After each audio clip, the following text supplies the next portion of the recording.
سیدنا عبداللہ بن عمر رضی اللہ تعالیٰ عنہ روایت فرماتے ہیں 5 راتیں ایسی ہیں جس میں اللہ سے مانگا جائے تو اللہ رد نہیں فرماتے، جو دعا کرتے ہیں قبول ہو جاتی ہے۔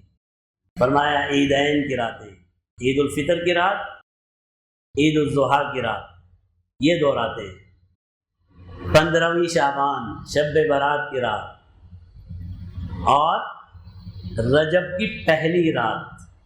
رجب کی کون سی؟ 27ویں نہیں، رجب کی پہلی رات، اور ہر جمعے کی رات۔ تو رجب میں اگر کسی رات کی فضیلت ہے اس حدیث کے مطابق تو وہ رجب کی پہلی رات ہے۔ اگر کوئی عبادت کرنا چاہتا ہے کر لے، کوئی دعا کرنا چاہتا ہے تو دعا کر لے،